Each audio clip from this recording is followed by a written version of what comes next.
Amuse-oreille du mois de juillet, Lousoun.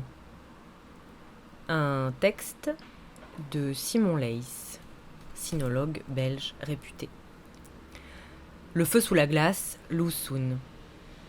En exergue, il n'y a rien de plus dangereux pour les nations comme pour les individus que les vessies qui se regardent comme des lanternes et que des lanternes qui tiennent absolument à se faire prendre pour des messies. De même qu'à tous les surhommes, il faut préférer ce spectacle rare entre tous, un homme juste et juste un homme. Paul Claudel.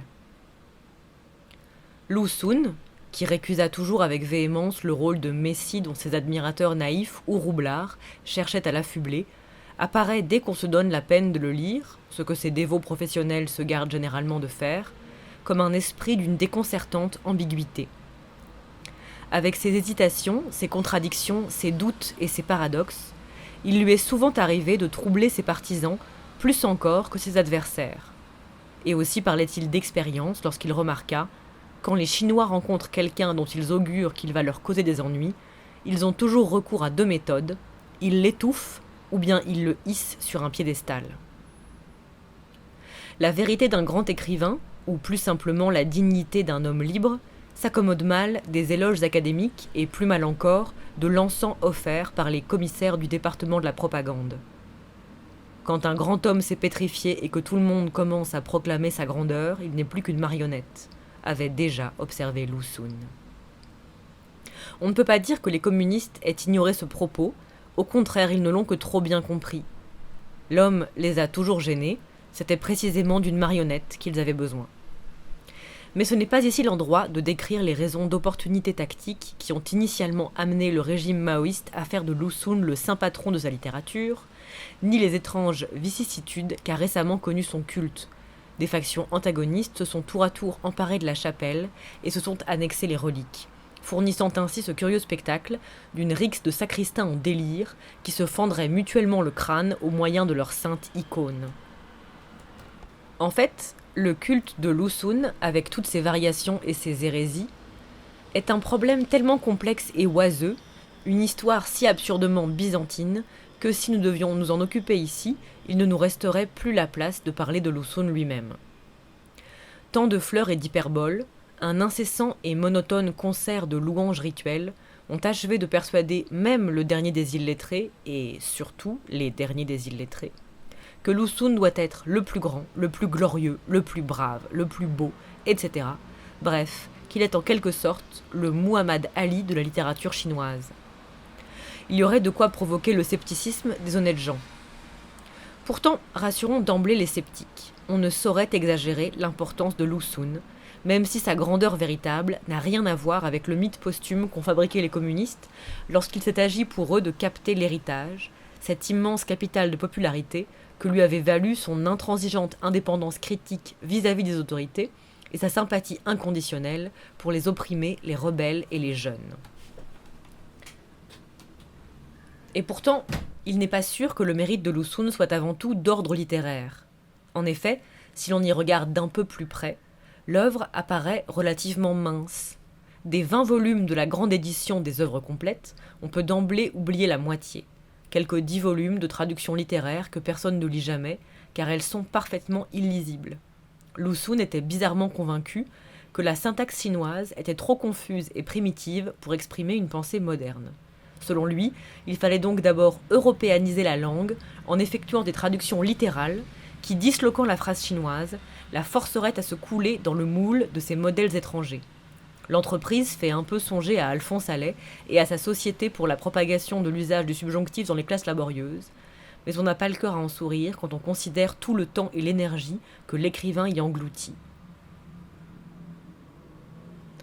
La somme totale de sa création littéraire proprement dite tient en 3 petites plaquettes, nouvelles et poèmes en prose, qui fourniraient à peine la matière d'un livre de format moyen.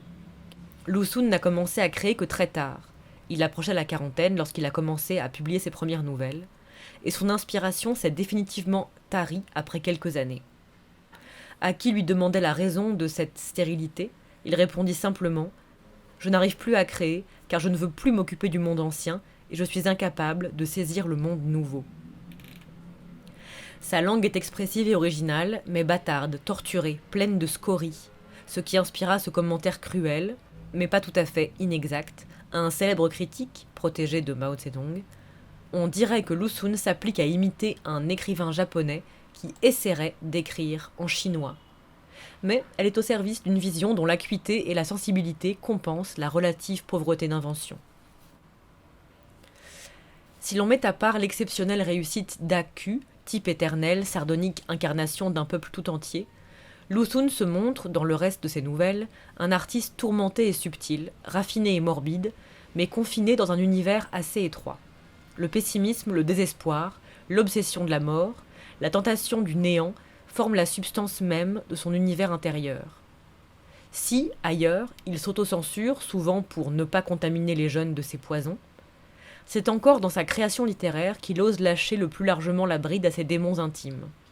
À l'époque, cela scandalisa d'ailleurs fort les critiques communistes qui commencèrent par l'accuser d'être un porte-parole de la bourgeoisie, un anachronisme intellectuel plein de complaisance pour son propre délabrement, un laissé-pour-compte de l'âge féodal, un être insignifiant pourri inféodé aux capitalistes, aveugle devant les réalités des transformations sociales, un obstacle à la révolution et un fasciste refoulé. Tout ça étant des citations, bien sûr. Il devait toutefois bientôt changer d'avis, quand persécuté et décimé par la police de Chiang Kai-shek, il redécouvrit soudain la nécessité de former un front uni avec tous les opposants politiques, parmi lesquels Lu Xun s'était illustré depuis longtemps comme un franc-tireur redoutable et solitaire. Le combat politique de Lu Xun s'est exprimé dans son activité de journaliste et de pamphlétaire. Mais son journalisme, qui forme la majeure part des œuvres complètes, contient beaucoup plus que ce combat politique. C'est un massif disparate, tant par le vaste éventail des sujets abordés que par la diversité de la forme. Articles polémiques, pièces de circonstances, essais critiques, journal impromptu, réflexions historiques, psychologiques et littéraires, correspondances, notes marginales, fragments divers. Lu Xun n'est pas un penseur ni un théoricien, et il a parfois perdu son temps en de vaines querelles personnelles que lui dictait une susceptibilité exacerbée. On ne trouve donc nul système chez lui, mais tous les capricieux méandres d'un esprit immensément cultivé, curieux de tout, irréductiblement original, complexe, contradictoire, paradoxal et secret, doué d'un humour corrosif, brûlant devant l'injustice d'une indignation froide et terrible. Comment peut-on être chinois ? Dans sa diversité même, son journalisme présente pourtant une unité profonde. Il s'agit d'abord d'une unité que l'on pourrait qualifier de poétique. Dans ce sens, les volumes du bloc-notes de Mauriac pourraient fournir ici une bonne analogie. Mais cette unité tient aussi à la récurrence de quelques thèmes dominants. En premier lieu, on pourrait dire que toute l'œuvre de Lu Xun n'est, au fond, que la poursuite d'une longue, implacable et douloureuse enquête sur le caractère des Chinois. Comment sommes-nous donc faits, demande-t-il inlassablement, que nous tolérions une telle inhumanité dans notre société ? Dans cet impitoyable examen clinique qui devait plus d'une fois donner la chair de poule à ses compatriotes, il a lui-même tour à tour le scalpel et la plaie. Les autres grands thèmes dérivent du premier. Ainsi, par exemple, ses réflexions sur la mission de la littérature. Cri d'appel pour réveiller les consciences, la littérature est tout à la fois irrépressible et fondamentalement impuissante. La force triomphante est toujours muette. Ce sont les victimes qui crient. Le chat attrape silencieusement la souris, tandis que la souris s'égosille. Écrire est par définition même un aveu d'échec. Écrire est le fait des vaincus. Mais la littérature rejoint la révolution en ceci que l'écrivain, comme le révolutionnaire, refuse l'état actuel des choses.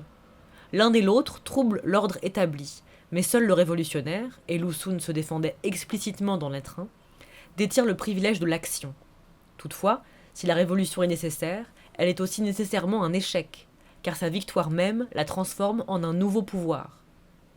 L'alliance de l'écrivain et du révolutionnaire est donc fatalement provisoire. Leurs chemins se séparent du moment où le second est victorieux, car il cesse alors d'être un révolutionnaire pour devenir une autorité établie. De ce fait, il va essayer à son tour de bâillonner l'écrivain, lequel, en tant que critique permanent du pouvoir, lui apparaît maintenant subversif et intolérable. L'incommode compagnon de route. Chez Lu Xun, le pessimisme radical de la pensée se conjugue avec l'optimisme de la volonté. Devant un état de choses inacceptable, il prend résolument le parti des victimes, Mais il ne se fait aucune illusion ni sur les chances de réussite de la révolution, ni sur ses conséquences. Le désespoir est la seule certitude raisonnable. L'absence d'espoir ne saurait toutefois justifier l'inaction. Il en va de l'espérance comme de ces chemins dans les champs qui naissent simplement du passage répété des passants. Un chemin apparaît là où il n'y en avait pas. Il faut donc marcher. L'image étrange de la flamme gelée qui a inspiré un de ses poèmes en prose est une assez bonne métaphore de sa propre condition. Le feu révolutionnaire qui vit en lui demeure emprisonné sous la glace de l'intelligence lucide. Dans ces conditions, on imagine aisément quel incommode compagnon de route il fut pour les communistes. Les persécutions du Kuomintang, donc le parti de Chiang Kai-shek, ne lui firent jamais grand mal individuellement. Jusqu'à 4 ans avant sa mort, il continua même à toucher, en tout bien, tout honneur, une rente généreuse que lui allouait ce même gouvernement qu'il brocardait par ailleurs si férocement. Mais il fut cruellement atteint dans la personne de disciples chers, assassiné par la terreur blanche. La vue de ces atrocités l'amena à s'aligner plus étroitement sur le Parti communiste, qui représentait alors pour tous les opprimés la seule forme de résistance organisée. Contre les commissaires.